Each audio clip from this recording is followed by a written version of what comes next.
Mr. Holster here, in the gun room, just having a little coffee.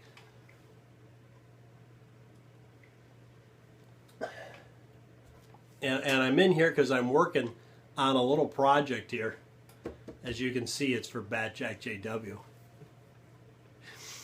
And I thought I'd, at the same time, do a quick coffee in the tack room, even though we're not in the tack room. Yeah, we're over here in the gun room.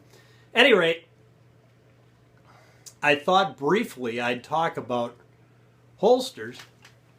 Yeah. Why not? I'm Mr. Holster. And that's your ability to use one without having to get too preoccupied doing it.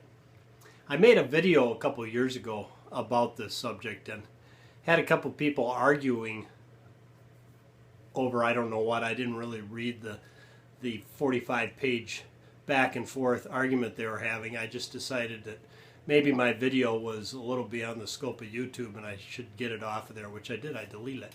But now I thought I'd quick make this video because I thought, yeah, I don't care anymore at this point. So what I want to talk about is what I've always been trained to do, and that's be able to reholster your sidearm without spending a lot of effort doing it. In other words, without being preoccupied doing it and spend a lot of attention on the holster instead of keeping your eyes out where they should be and focused on what's in front of you. And the reason I say that is because if you have to reholster, then you must have had a reason to have that gun out.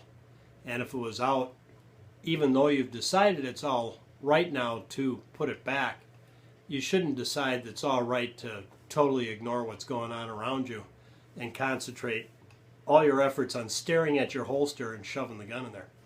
So my point being in that video was, and this is all that video was, is a suggestion that a good way to learn how to holster your firearm is to get yourself a blue gun, like the sidearm you have, and practice.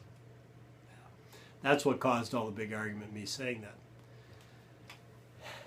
And the reason you want to do that is if you were to have a holster on you and the sidearm not in it, and you were to look down at your holster, you would notice, and I'm pretty sure this would be the case always, no matter the situation or who you are, that if you look down in that empty holster, there's no bad guy there.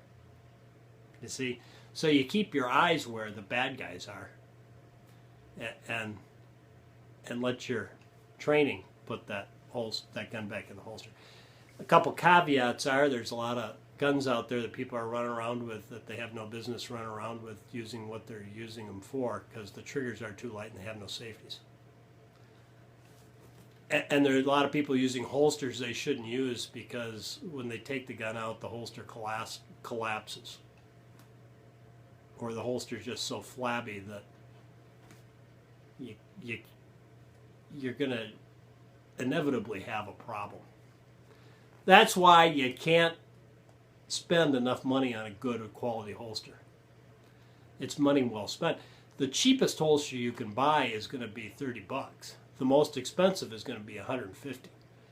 You go buy some ammunition and it won't take you long to spend $150 worth of it in ammo. So why aren't you willing to spend $150 for a holster? If you're using it for what I think you're using it for, that's a small price to pay. There you go. There's Mr. Holster's little sermon for this morning. I'll get back to my project here for Bat Jack JW.